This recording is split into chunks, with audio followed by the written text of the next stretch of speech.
Halo,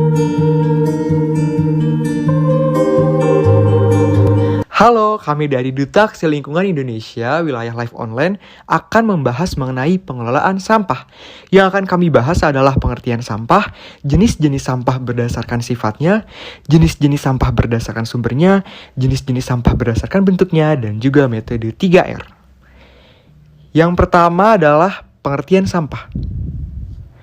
Menurut Undang-Undang Nomor 18 Tahun 2008 tentang pengelolaan sampah dijelaskan bahwa sampah adalah sisa kegiatan sehari-hari manusia atau proses alam yang berbentuk padat atau semi padat berupa zat organik atau anorganik bersifat dapat terurai atau tidak terurai yang dianggap sudah tidak berguna lagi dan dibuang ke lingkungan. Adapun jenis-jenis sampah berdasarkan sifatnya. Yang pertama, sampah organik. Bisa dikatakan sebagai sampah ramah lingkungan, bahkan jenis sampah ini bisa diolah kembali menjadi suatu yang bermanfaat bila dikelola dengan tepat.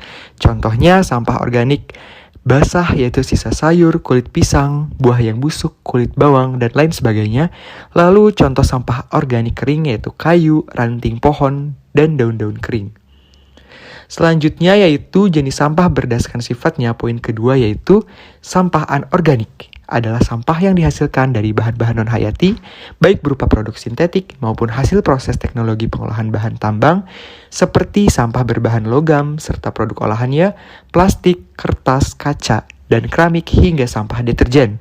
Dan yang terakhir, sampah B3 yang berasal dari kegiatan industri yang berkaitan dengan pemeliharaan, pengemasan, pencegahan korosi, dan pelarutan kerak seperti aki, baterai bekas, limbah resin, kemasan bekas, oli bekas, sampah elektronik, dan lain sebagainya.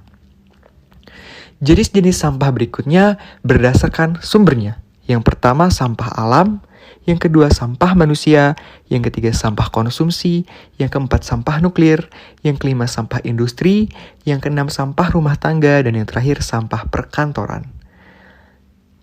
Selanjutnya jenis-jenis sampah berdasarkan bentuknya. Yang pertama sampah cair yang telah digunakan dan tidak dipergunakan kembali dan dibuang ke tempat pembuangan sampah akhir.